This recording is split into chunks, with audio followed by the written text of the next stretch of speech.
Hebrews chapter 8. Si Jesus ang ating high priest. Ang ibig naming sabihin, may ganun tayong high priest na nakaupo sa kanan ng trono ng dakilang Diyos sa langit. Nagsaserve siya as high priest sa most holy place, dun sa totoong tent na tinayo ng Panginoon at hindi ng tao. Duty ng bawat high priest ang mag-offer ng gifts at mga sacrifice na hayop para sa Diyos. Kaya dapat may i-offer din ang high priest nating si Christ. Kung nasa mundo siya, hindi siya magiging priest. Kasi may mga priest na dito sa mundo na nag-o-offer ng sacrifices na inuutos ng Jewish law. Ang pagsaserve ng mga priest sa temple ay kopya at anino lang ng nasa langit.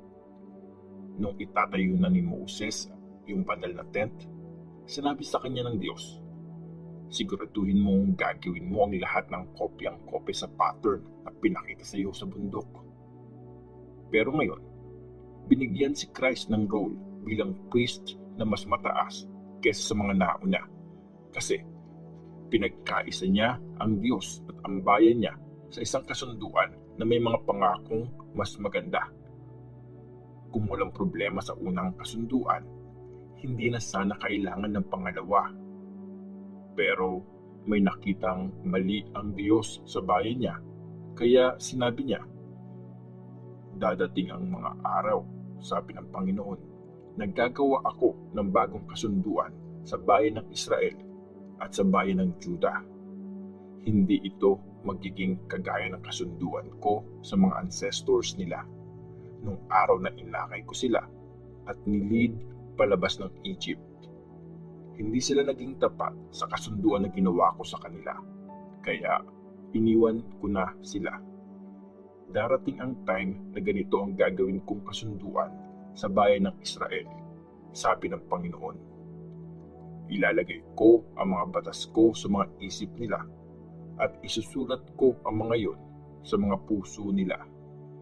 Magiging Diyos nila ako at sila ang magiging bayan ko. Hindi na nila kailangang turuan ang isa't isa at sabihin, kilalanin niyo ang Panginoon, kasi makikilala nila akong lahat, mula sa pinakakawawa hanggang sa pinakamahalaga. Papatawarin ko ang mga kasalanan nila at kakalimutan ko na ang mga nagawa nilang mali.